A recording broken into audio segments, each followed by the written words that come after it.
धन्यवाद हो दयालु पिता परमेश्वर का, जिसने हमें जीवन दिया, ये दिन दिया है कि हमारे जीवन में उसकी इच्छा प्रबल हो, वह हमारे जीवन से उसकी महिमा हो।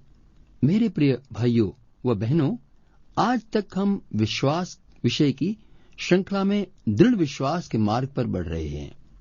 हमने पहला कदम उठाया था पवित्र वचन की सत्यता पहचानने के लिए, तो दूसरे में मसीह द्वारा पाए महान छुटकारे की वास्तविकता को भली भांति जान लेने को, और तीसरे कदम में अपनी नई सृष्टि की अवस्था को पहचाना जो नए जन्म द्वारा पाई।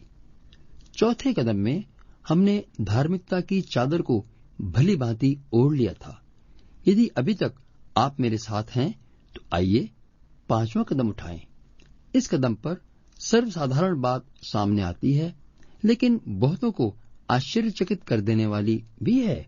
जन साधारण समाज में तो प्रचार किया जाता है, जो भिन्न भिन्न धर्म प्रचारक करते हैं, कि हर मनुष्य परमेश्वर का रूप है तथा हरेक के अंदर परमेश्वर निवास भी करता है, और इसीलिए वे मानव सेवा को परम धर्म मानते हैं।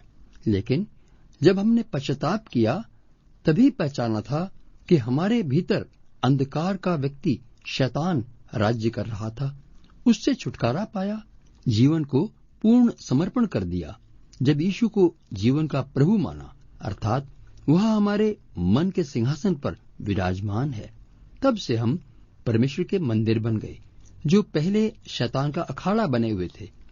वही कारण था जीवन में उथल पुथल का, सब कुछ होते हुए बेचैनी का। इसीलिए पवित्र वचन कहता है, जो तुम में निवास करता है वह बड़ा है, सामर्थी है, उससे बढ़कर जो जगत में है, जगत के लोगों में है। छुटकारे के विषय में जो कुछ भी कहा जाए, उसमें डंके की चोट पर कहने की बात यह है कि जब परमेश्वर ने हमारे नए जन्म द्वारा नई सृष्टि की, तो वह वास्तव में स्वयं हमारा शरीर अपना घर बनाने में लगा हुआ है। जब आपने नया जन्म पाया, तो वह मात्र अनुभव से कहीं बढ़कर है, क्योंकि त्रिएक परमेश्वर का तीसरा व्यक्तित्व पवित्र आत्मा आप में आकर निवास करता है। परमेश्वर का वचन स्पष्ट कहता है, हम तो परमेश्वर के मंदिर हैं, मैं उनमें निवास करूंगा और मैं उनमें चला फिरा करूंगा, मैं उनका परमेश्वर होऊंगा और वे मेरे लोग होंगे। अब परमेश्वर हाथ के बनाए मंदिर में नहीं रहता। हमें हमेशा ध्यान में रखना है कि परमेश्वर हमारे अंदर विराजमान है। यदि आप इस तथ्य को, वास्तविकता को पहचान गए हैं, तो हर समस्या के सामने कहेंगे, मैं जयवंत से बढ़कर हूँ, जीवित कुत्ता मरे हुए शेर से बढ़कर है। सारे विरोध करने वालों के सामने मैं अकेला भी बहुत हूँ, क्योंकि परमेश्वर मेरे साथ है, मुझमें वास करता है। मैं अल्पसंख्यक नहीं, छोटी जात का नहीं, बल्कि समाज की श्रेष्ठ जाति से भी ऊंची जाति का हूँ, क्योंकि परमेश्वर कहता है, बुद्धिमान अपनी बुद्धि पर घमंड न करे, न वीर अपनी वीरता पर, न धनी अपने धन पर घमंड करे, परंतु जो घमंड करे वह इसी बात पर घमंड करे कि वह मुझे जानता, वह समझता है कि मैं ही वह प्रभु हूँ जो पृथ्वी पर करुणा, न्याय और धर्म के काम करता है, क्योंकि मैं इन्हीं बातों से प्रसन्न रहता हूँ। इसलिए इस प्रकार कहना परमेश्वर की महिमा है। गलत प्रकार का या घमंड का पाप नहीं कर रहे हैं, लेकिन दुख की बात है कि विश्वासियों की मंडली में शैतान का बखान किया जाता है कि किस प्रकार शैतान ने तंग किया, विरोध किया, हम क्या करें। अरे भाई, सब लोग मिलकर प्रार्थना करें कि परमेश्वर शैतान को हमसे दूर रखे। इसीलिए संत पौलुस ने भी चेतावनी दी है कि हमने भय की आत्मा नहीं पाई, बल्कि सामर्थ, प्रेम व संयम की आत्मा पाई है। अधिकतर लोग पवित्र आत्मा को पाना मात्र परमेश्वर का एक वरदान व अन्य भाषा उसका चिन्ह समझते हैं। जब मंडली में हैं तो खूब खुश होंगे, ढोल बजाकर, ताली बजाकर, कूद कूद कर आनंद लेंगे।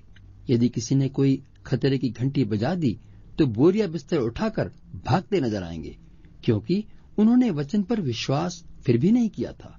हमें आज विजयी होने के लिए बीते हुए अनुभव को देखने की आवश्यकता नहीं है, बल्कि आज के दिन में पवित्र आत्मा से भरपूर हो जाओ। ये रोज का अनुभव है। जैसे कल के भोजन को याद करके आज पेट नहीं भर सकते, उसी प्रकार रोज रोज आत्मिक भोजन लेने से ही सामर्थ कार्य करेगी। ये कार्य साधारण धर्म कर्म में पड़े लोगों के बस का नहीं है, बल्कि जो विश्वासी हैं, क्योंकि पवित्र आत्मा की आशीष नए जन्म के द्वारा पूरी होती है। संसार इसे ग्रहण नहीं कर सकता।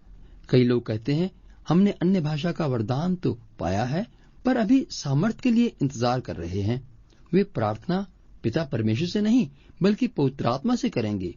गीत गाएंगे, हे पवित्र आत्मा शक्ति हमें देना। जबकि प्रभु यीशु ने अंतिम आज्ञा दी चेलों को ठहरे रहने की यरूशलेम में, तो क्या कहा था? पिता का वायदा याद दिलाया था कि जब पवित्र आत्मा तुम पर उतरेगा तब तुम सामर्थ पाओगे। अब जो विश्वासी हैं, अन्य भाषा बोलते हैं, वह सामर्थ पाने के लिए प्रार्थना कर रहे हैं, तो प्रभु के पवित्र वचन को झूठा ठहराते हैं। फिर भावुक होकर दावा करते हैं कि सामर्थ से भर गए हैं, परंतु समस्या से दूर भागते हैं। वास्तव में उन्हें इस वचन का विश्वास नहीं है कि परमेश्वर ने महान सामर्थ इस मिट्टी के बर्तन में रख दी है, बल्कि अपने संदेह पर पूरा पूरा विश्वास है कि अभी सामर्थ को पाना बाकी है।